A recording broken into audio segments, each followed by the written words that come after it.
is part of a collection of interviews conducted by El Grupo Elron, a non-profit group dedicated to eradicating false concepts in all fields of knowledge through the teachings of the ascended masters of light, by a medium, Jorge Raul Olguin. July 16, 1998. Messages from JOHNAKAN UR-EL. The universe is not only made of images, but also colors, and inside the range of colors there are various subcolors. At this moment the green color with black brush strokes prevails because of the several spirits of error that in all our sessions try to interfere with the different messages. Who is communicating? JOHNAKAN UR-EL, the higher self of this vessel. We listen to your message, JOHNAKAN. I have had several experiences that I want to transmit to you because each second of existence is 1 second more of wisdom for those who truly want to rise. There are spirits of the planes 2 and 3, the planes of error, who have a great wisdom, although in previous messages it has been said that the spirits of the planes 2 and 3 only have ego. I remind you that the plane 4 and 5, we are among the others. I have perceived with my thought beings of the plane 2 that have a tremendous wisdom. How can wisdom and ego be conjugated in one spirit, if they are incompatible?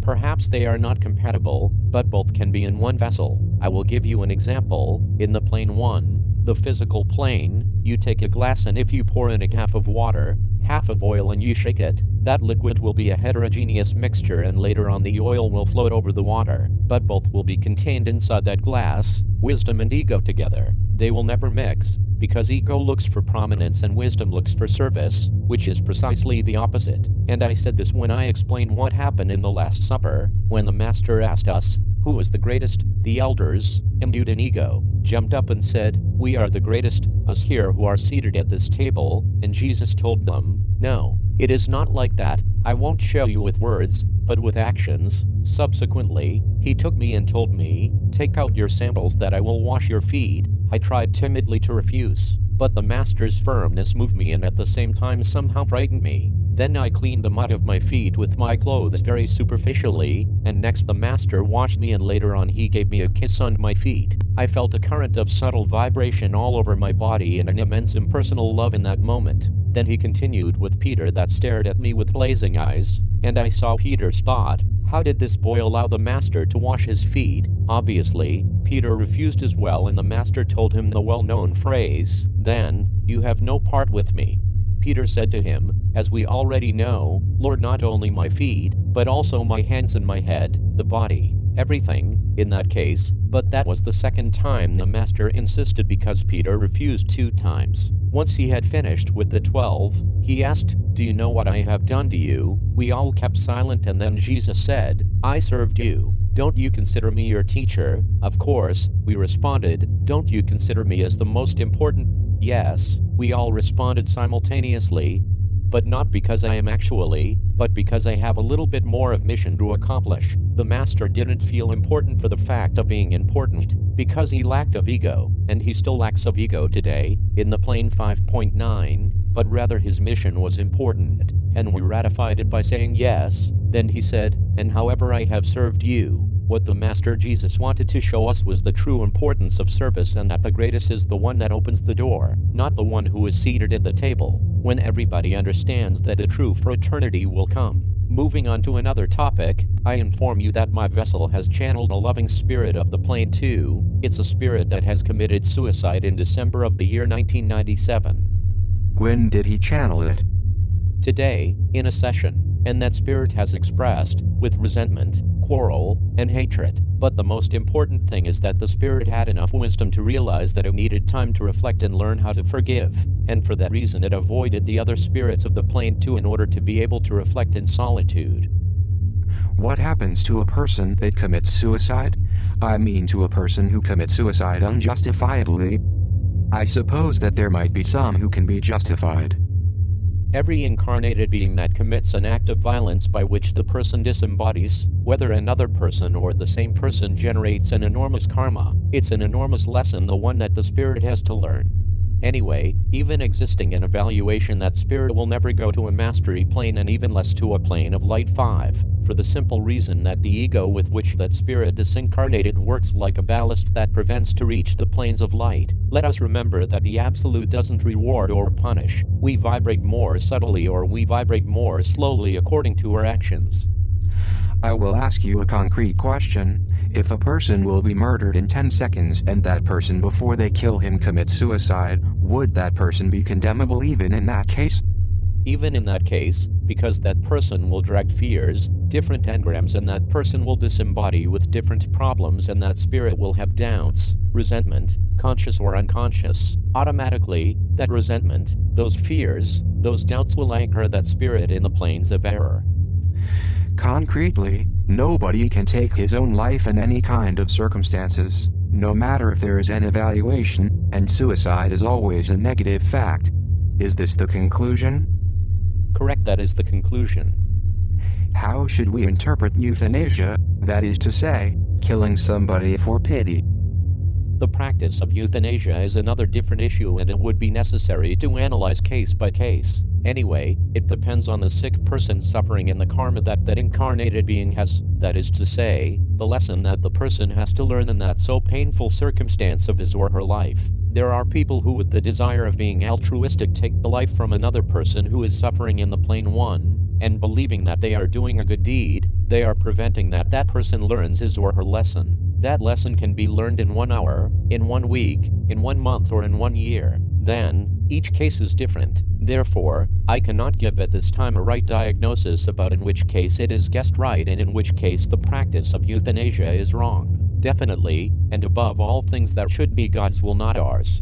Evidently, euthanasia is a quite difficult topic because one cannot elucidate it in abstract.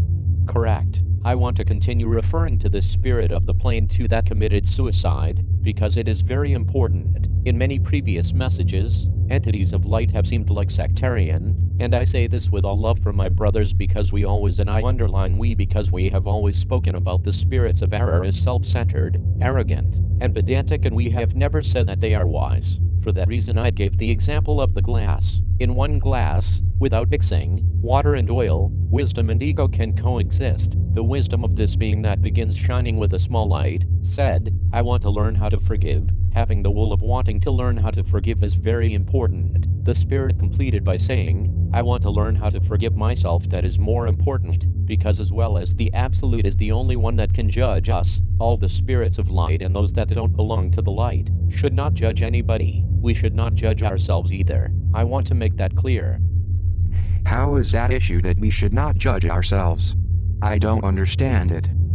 I repeat it, we should not judge ourselves. If we, in a certain moment, make a mistake, we should evaluate that error to avoid it in the future. But this doesn't mean to judge us, because if we judge ourselves, we will be evaluating us badly and somehow hindering our free will, deteriorating service to the others. Second, and this is the most important thing, the spirit of error said to the people that were his relatives in the plane 1 that they should learn how to forgive themselves. This is also very important, because when a being disembodies, the others that were left in the physical plane 1 can recriminate certain things that they didn't offer to this being in his earthly life. Then, what this being of the plane 2 said was very valuable. I am trying to forgive myself and I need that you forgive each other also. Obviously the spirit needs, because it has ego. Anyway, that spirit gave a coherent message. Because pardon, at least at spiritual level, it is part of love. The Absolute, Ian, doesn't forgive, because the Absolute doesn't punish, but below him, all of us that are part of him, at some moment we were somehow victims of doubts, victims of unconsciousness. When I was 17 years old, in my past incarnation as John Zebedee, I told the Master, if they don't pay attention, why don't you strike down that city? The Master shook me tremendously in that moment with his voice like thunder, but also with an enormous sweetness. He was like the bigger brother that gives an affectionate bump on the head to the smallest brother, saying, how do you say that senselessness? Could you clarify the issue of not needing? The one that needs is the one that has ego. A being of light doesn't need. A being of light has to take advantage of all his time to serve. When I transmitted many times the phrase, don't need, they have misinterpreted my words, as if one has to stop worrying about one's neighbor. It is the other way around. If I don't need, I have more time to give. This, with regard to needing, not even to have a need of the absolute because we are in permanent communion with him. He is inside of us and we are part of him. Then, we cannot need something that we have. Second, with regard to forgiveness, I have already said in countless occasions that the Absolute doesn't need to forgive because only is forgiven what was punished first, and we were never punished. What happens is that they have filled our minds with non-existent original sins. We never had an original sin. The only original sin means hindering the free will of the other. It is trespassing the freedom of the other. It is trying to subdue others. It is trying to have control, power, arrogance, pedantry. There is no other type of sin. Then, if there was never a punishment, there is nothing to forgive.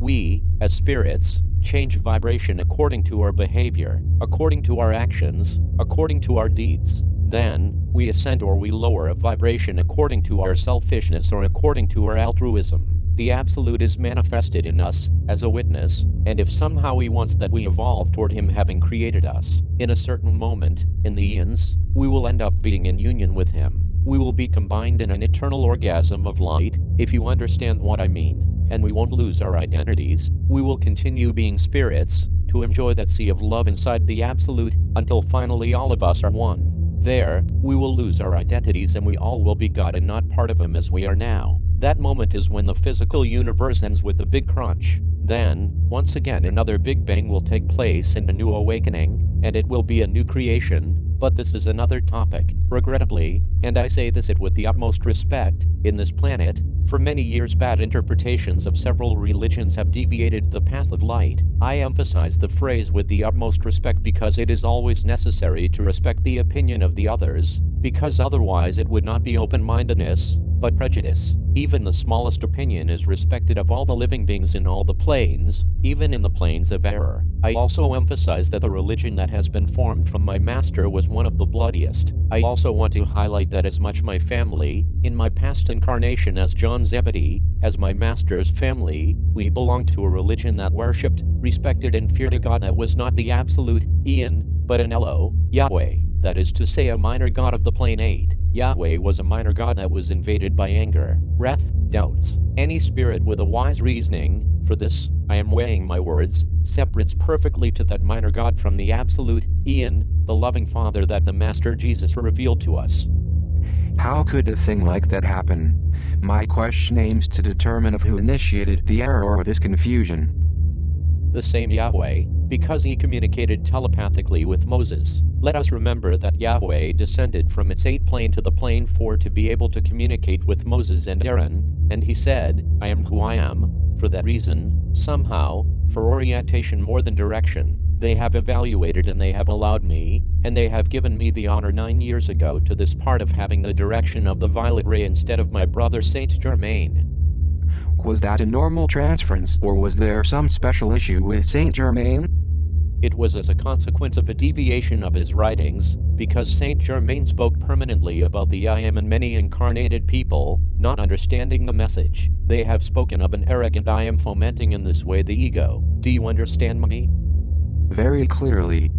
Then, this is the mistake. Obviously, Saint Germain is exempt of all type of responsibility, since none of the earthly books was written or even dictated by him. None of them? Correct. Anonymous authors wrote those writings putting the name of Saint Germain directly. There were also other anonymous authors that wrote books in the name of the Master Jesus that even lack of spiritual base. Where is Yahweh at this moment? Did he lower of plane? Does he continue in the plane 4? Yahweh is in the plane 8. Did he return to the plane 8? Yahweh is an Elo and as such it was always in the plane 8. Yahweh had only a 10% of its energy in the plane 4. I understand. At the moment it is integrated in 100% in the plane 8? Correct. It is completely integrated in its original plane. Then was it redeemed totally? I ignore the later performance of the Elo Yahweh, but I interpret that it is another type of karma or lesson that a minor god can have. It would be too audacious on my behalf to explain what happened with a minor god, but I deduce that he might have had his lesson, in a manner of speaking. To conclude, I want to give the following message that although I have already given it in previous opportunities, it wouldn't hurt to repeat it. Personal love is only achieved with respect, with thoughtful attention and without discrimination against anybody. Impersonal love, which is the love of entities of light and the one that the Master Jesus taught us, is the love of service, and nobody, thanks to the Absolute, is exempt of doing it. Even the one that feels smaller, the more insignificant, can serve, and greatness is in service. Do you understand me? Perfectly. This means that insignificance doesn't exist as long as it serves. Even the smallest particle in service becomes the biggest mountain, and the biggest mountain, immobile, doesn't have any function more than a landscape. I want to conclude explaining that a tree can be useful or not, a little bird can be useful or not, it depends sometimes on what or who it is for. It is a parable. Nothing is unnecessary, but to me it interests me more the monk that spread the word, not the one that is locked up in a cave meditating. It is another parable, and if everybody is prone to serve, it can be the best therapy that every embodied being can do. I send my blessings and my Master's love. See you soon.